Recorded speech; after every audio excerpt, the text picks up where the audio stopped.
मित्रों, माताएं एवं बहनों, सबसे पहले तो हम अपना परिचय आप लोगों को बता देते हैं। ऐसे मेरा शुभ नाम विजेंद्र कुमार है और अग्निशमन केंद्र किशनगंज में अग्निशमालय प्रभारी के पद पर कार्यरत हैं।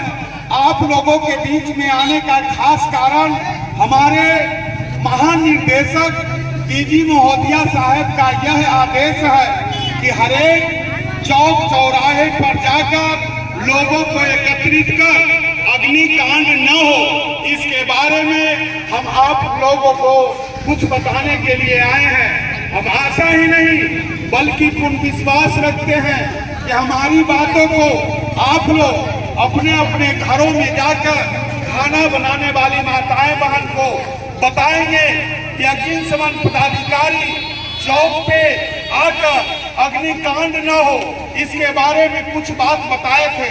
मेरे माताएं बहनों, नौजवान साथियों, हम आप लोगों से कहना चाहते हैं कि सुबह हवा उठने के पूर्व और रात्रि को हवा शांत होने के बाद ही अपने अपने घरों में खाना बनवाएंगे। खाना बनाने वाले स्तर पर खाना बनाने के समय कम से कम एक बाल्टा जरूर पानी रखेंगे। यदि चूल्हे से आग की तिल्ली उड़ के अग्निकांड का प्रकोप का कारण बनना चाहेगा, आपके पास पानी का व्यवस्था रहेगा तो आप बड़े अग्निकांड होने से बचा सकते हैं। यदि आपके पास पानी का व्यवस्था नहीं है, किसी दूसरे स्थान से पानी लाने जाइएगा, तब तक एक घर में आग लगेगा और अगल बगल में जितने भी गरीब की झोपड़ी नुमा मकान है वो अग्निकांड के चपेट में आ जाएंगे। तो मेरे मित्रों साथियों, हम आप लोगों से कहना चाहते हैं कि खाना बनाने वाले स्थल पर कम से कम एक बाल्टा जरूर पानी रखेंगे। कुछ बात और आप लोगों के साथ शेयर कर लेते हैं। जिनके घर में लकड़ी कोयला गोईठा से खाना बनता है, वो माताएं बहनों को लिए मेरा खास निर्देश है कि खाना बनाने के बाद चूल्हे की आग को पूर्ण रूप से बुताकर ही छोड़ेंगे।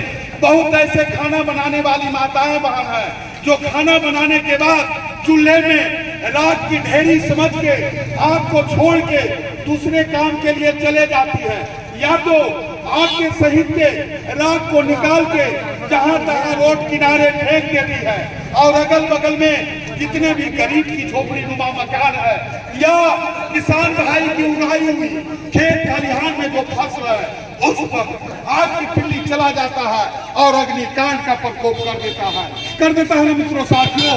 तो हम आप लोगों के माध्यम से यह संदेश भेजना चाहते हैं कि आप लोग ऐसे कोई लापरवाही नहीं करें, ऐसे कोई गलती नहीं करें जिससे कि अग्निकांड हो जाए और लोग आग बुझाने के लिए तन तबाह हो जाए। खासकर खाना बनाने वाली माताएं बहनों से हम कहना चाहते हैं कि खाना बनाने के समय कम से कम सूती कपड़ा ही पहनकर खाना बनाएंगे।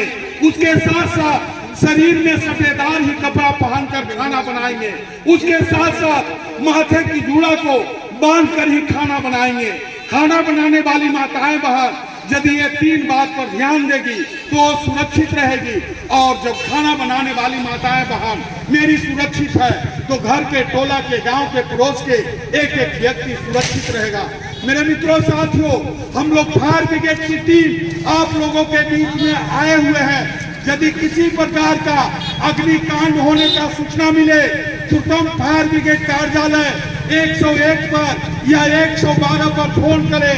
फायर ब्रिगेड 24 घंटा आप लोगों को सेवा देने के लिए तत्पर है। मेरे मित्रों साथियों, कुछ बात और आप लोगों के साथ शेयर कर लेते हैं। जब फायर ब्रिगेड की गाड़ी रोड पर घंटी या सायरन देते हुए निकले, आप लोग पूछ जाएंगे कहूँ अग्निकांड हो चुका है, इसलिए कृपया करके रोड को खाली कर देंगे, क्योंकि कितने इंसान की जिंदगी अग्निकांड में घिरे हुए होने का डर बना हुआ रहता है। मेरे मित्रों साथियों, एक बात और आप लोगों को बताने जा रहे हैं। जिस तरह से मानव का, जिस तरह से इंसान का आयु होता है, उसी तरह से ये गैस सिलेंडर की टंकी का आयु होता है। नहीं, इस गैस सिलेंडर की टंकी के आयु के बारे में हम आप लोगों को बताने जा रहे हैं। मेरे मित्रों साथियों, बिल्डर वाले आपके पास गैस सिलेंडर की जब टंकी लेके आवे, आप सीधे ले जाके घर में इस्तेमाल नहीं करेंगे। उसको पहले कुप्पी को खोल लेंगे। कुप्पी खोलने के बाद यदि कुप्पी से गंध निकलता है वैसे गैस सिलेंडर की टंकी का इस्तेमाल नहीं करेंगे। यदि उससे भी समझ में नहीं आता है तो उसमें एक बूंद पानी डालेंगे। यदि टंकी से बुलबुला फेंके तो आप पूछ जाएंगे कि कहीं नोजल या वाशर कटा हुआ है। वैसे गैस सिलेंडर की टंकी आप लोग इस्तेमाल नहीं करेंगे। अब इसकी आयु के बारे में हम आप लोगों को बताने जा रहे हैं। देखिए मेरे मित्रों साथियों, एक गैस सिलेंडर की टंकी में लिखा हुआ है B25। क्या लिखा हुआ है? B25। B25 के मतलब अब हम आप लोगों को बताने जा रहे हैं मेरे मित्रों साथियों। गैस सिलेंडर की टंकी को चलाने के लिए एक साल में 4 पार्ट में विभक्त किया गया है, A, B, C और D। तो मेरे मित्रों साथियों, इसमें लिखा हुआ है B25। यदि इसमें BA लिखा हुआ रहता तो ये जनवरी से लेकर मार्च तक चलता। इसमें लिखा हुआ है B25 तो ये मार्च के बाद अप्रैल मई जून तक चलेगा। यदि C लिखा हुआ रहता तो जून के बाद जुलाई अगस्त सितंबर तक चलता। यदि D लिखा हुआ रहता तो सितंबर के बाद अक्टूबर नवंबर दिसंबर तक चलता। यदि दिसंबर के बाद ऐसे गैस सिलेंडर की टंकी को आप चलाएंगे कभी भी आपको धोखा देगा। इसलिए कभी भी ऐसे डिस्चार्ज नंबर वाले गैस सिलेंडर की यूज इस्तेमाल नहीं करेंगे। आपको कभी भी धोखा देगा, कभी भी खतरा पहुंचाएगा। इसी के साथ अपना कार्यक्रम समाप्त करने जा रहे हैं। जय हिंद, जय भारत।